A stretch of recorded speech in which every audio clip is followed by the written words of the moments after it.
नमस्कार दोस्तों, स्वागत करता हूँ आपके चैनल गणित एंड जीएस में।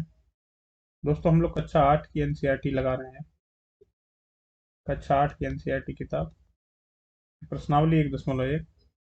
दोस्तों, हम यहाँ तक लगा चुके हैं प्रश्न संख्या 5 तक। दोस्तों, हम देखते हैं छठा प्रश्न क्या कह रहा है। कह रहा है दोस्तों, छठा प्रश्न, 6/13 जो है भिन्न, उसको -7/16 के व्युत्क्रम से गुणा कीजिए। 6/13 को दोस्तों, हमें ये भाषा पढ़ना बहुत ही महत्वपूर्ण है।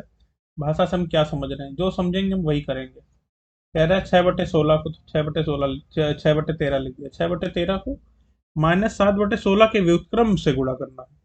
-7/16 से नहीं, -7/16 के व्युत्क्रम से।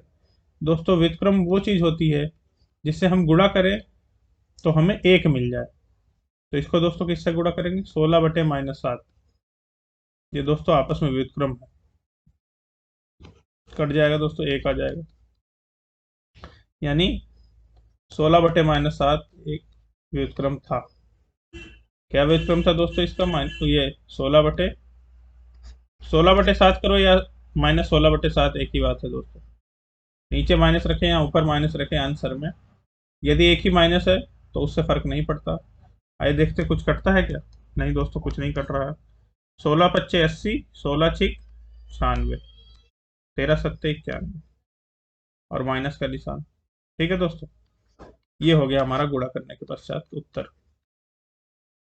आइए देखते हैं अगला प्रश्न। कह रहा है, बताइए कौन से गुणधर्म की सहायता से 1/3 गुणे 6×4/3 को 1/3 गुणे 6×4/3 लिख दिया गया है दोस्तों। दोस्तों, ये देखिए, ये ए है। ए गुणे बी गुणे सी बराबर, क्या लिखा है इसमें? ए गुणे बी को एक साथ कर दिया, सी को अलग कर दिया। दोस्तों, ये है साहचर्य। साहचर्य का गुण दोस्तों, साहचर्य का गुण है। साहचर्य का गुण कहा जाता है। अंग्रेजी में इसका नाम है एसोसिएटिविटी, एसोसिएट कर देना।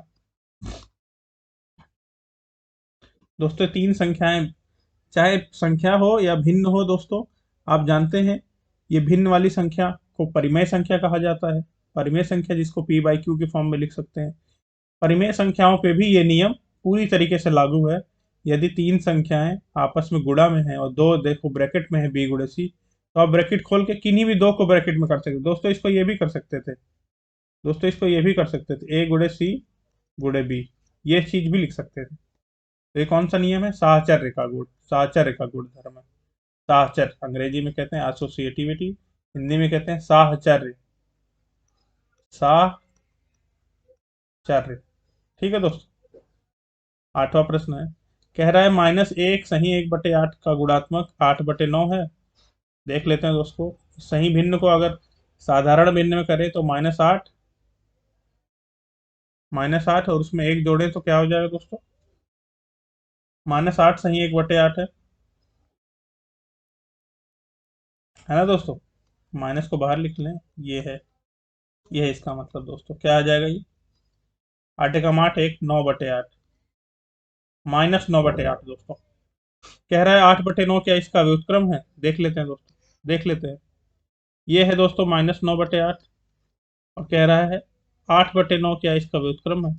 दोस्तों, आप जानते हैं व्युत्क्रम वो होता है जिसको गुणा करने पे हमें एक मिलना चाहिए। उस संख्या का व्युत्क्रम वो संख्या होती है कि यदि दोनों को गुणा करें तो हमें एक मिले। दोस्तों, यहाँ क्या मिल रहा है? यहाँ हमें -1 मिल रहा है दोस्तों। -1 एक के बराबर नहीं है दोस्तों, तो इसलिए ये नहीं है, गुणात्मक प्रतिलोम नहीं है। क्यों नहीं है? क्योंकि हमें एक नहीं मिल रहा है। गुणात्मक प्रतिलोम से यदि गुणा करें संख्या और उस संख्या के गुणात्मक प्रतिलोम का अगर गुणा करें तो हमें एक प्राप्त होता है। यहाँ एक नहीं, यहाँ -1 प्राप्त हो रहा है। इसलिए 8/9 गुणात्मक प्रतिलोम नहीं है दोस्तों। इसको देखते हैं, 3 एकम 3, 3×3 = 9, 1 10, 10/3, 10/3 है दोस्तों इसका। कह रहा है क्या गुणात्मक प्रतिलोम 0.3 है इसका गुणात्मक प्रतिलोम? क्यों अथवा क्यों नहीं, देख लेते हैं दोस्तों, गुणा कर देते हैं। ये गुणात्मक प्रतिलोम कह रहा है, हम गुणा करने पर हमें क्या मिलना चाहिए? हमें मिलना चाहिए एक। 3 से दोस्तों इसको गुणा करेंगे, ये आएगा 0.1, है ना। एक आता, मगर एक दशमलव था इसलिए एक अंक पे हमने दशमलव लगा दिया दोस्तों। दशमलव एक का 10 से गुणा करेंगे तो एक आएगा। जी हाँ दोस्तों, ये गुणात्मक प्रतिलोम है। ये गुणात्मक प्रतिलोम है। गुणात्मक प्रतिलोम है दोस्तों, ये कुछ भी अलग नहीं है। ये वही है दोस्तों, 0.3। 0.3 को क्या लिख सकते हैं दोस्तों हम? 10/3 आपकी संख्या थी। 10/3 आपकी संख्या थी। 3/10। 3/10 ही तो 0.3 है दोस्तों। ये 10 ऊपर जाएगा अगर, तो ये 0.3 बना देगा, वही तो है वो। तो दोस्तों गुणात्मक प्रतिलोम है ये। अगला देखते हैं दोस्तों, आगे क्या कहता है हमें।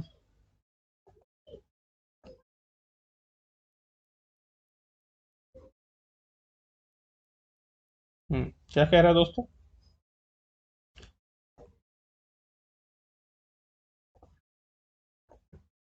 हाँ दोस्तों, क्या कह रहा है?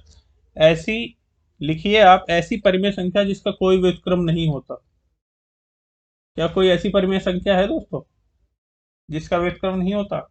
पहले तो अब ये जाने कि परिमेय संख्या क्या होती है। परिमेय संख्या क्या होती है दोस्तों? वे संख्याएं जिनको p/q के फॉर्म में, यानी अंश बटे हर के फॉर्म में लिख सकते हैं, उनको परिमेय संख्या कहा जाता है। अब दोस्तों यदि मैं आपसे पूछूं, क्या प्राकृतिक संख्या परिमेय संख्या है? क्या प्राकृतिक संख्या, प्राकृतिक जो संख्या है वे परिमेय संख्या हैं? देख लेते हैं दोस्तों, परिमेय संख्या है, ये आपसे पूछा जा रहा है। तो जो प्राकृतिक संख्याएं होते हैं आप जानते हैं, प्रकृति यानी इसको अंग्रेजी में कहा जाता है नेचुरल नंबर। और प्राकृतिक संख्या यानी सबका मालिक एक से शुरू होता है दोस्तों, 1 2 3। दोस्तों आप 1 2 3 को ये भी तो लिख सकते हैं, 1/1, 2/1, 3/1, या जहां तक भी जा रहा है। एक बटा, ये बटे में एक लिखने से दोस्तों, हर में एक लिखने से तो कोई फर्क नहीं पड़ता, परंतु ये सारी संख्याएं आपकी बन जाती हैं p/q के फॉर्म में परिमेय संख्या, यानी आपकी सभी प्राकृतिक संख्याएं परिमेय संख्याएं भी हैं। ठीक है दोस्तों। इसी प्रकार जीरो है, जीरो में एक का भाग दे देंगे तो वो जीरो ही रहेगा, कोई फर्क नहीं पड़ेगा।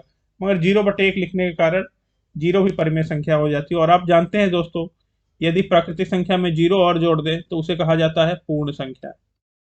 पूर्ण संख्याएं, पूर्ण संख्या दोस्तों, है ना। अ, तो क्या कहते हैं ये पूर्ण संख्या कौन सी है दोस्तों? होल नंबर, अंग्रेजी में इसको कहा जाता है होल नंबर। ठीक है दोस्तों। और आप देख लें, यदि कोई ऋणात्मक संख्या है दोस्तों, -1, -2, -3, ऋणात्मक संख्याएं, उनके नीचे यदि हम एक लिख दें तो भी फर्क नहीं पड़ता, परंतु ये सारी p/q के फॉर्म में परिमेय संख्याएं बन जा रही हैं। तो दोस्तों ये सभी परिमेय संख्याएं हैं। और यदि कोई भिन्न हो, मान लो 2/3 है, 6/5 है, कोई भिन्न हो दोस्तों, वो तो p/q के फॉर्म में है ही, कोई भिन्न, तो वो सारी भी परिमेय संख्या है। तो आप जान लिए दोस्तों कौन कौन सी परिमेय संख्या है दोस्तों। प्राकृतिक संख्याएं भी परिमेय संख्या है, जीरो भी परिमेय संख्या है, जीरो का पूर्णांक जो होल नंबर वो भी परिमेय संख्याएं हैं, ऋणात्मक संख्याएं भी परिमेय संख्याएं हैं, और जो भिन्न लिखते हैं वो भी परिमेय संख्याएं। परिमेय संख्याएं दोस्तों बहुत बड़ा आपका वो बन गया है, एक समूह। ठीक है दोस्तों। अब हम आते हैं प्रश्न में। प्रश्न कह रहा है दोस्तों, ऐसी परिमेय संख्या लिखो जिसका कोई व्युत्क्रम नहीं है। दोस्तों वो शून्य है। शून्य का दोस्तों कोई व्युत्क्रम नहीं है। शून्य को आप किस संख्या से गुणा करेंगे कि एक बन जाएगा? शून्य को आप किसी से भी गुणा करें वो शून्य ही बना देता है। और व्युत्क्रम वो होता है जिसको दोस्तों आप ऐसी संख्या से गुणा करें कि एक आपको प्राप्त हो। दोस्तों शून्य के साथ ऐसा कुछ नहीं है। ठीक है दोस्तों, तो इसका उत्तर है शून्य। इसका उत्तर है शून्य, जीरो। और दूसरा है परिमेय संख्याएं जो अपने व्युत्क्रम के समान, जिनका व्युत्क्रम वही है दोस्तों। एक हो गया, एक। एक का व्युत्क्रम क्या होता है दोस्तों? एक का 1/1, एक ही है, यानी एक का एक है। और दोस्तों -1 का व्युत्क्रम क्या होता है? -1 का -1 ही है, जिससे हमें एक प्राप्त होता है। एक और -1 है इसका उत्तर। परिमेय संख्या जो अपने ऋणात्मक के समान है, वे परिमेय संख्याएं जो अपने ऋणात्मक के समान है।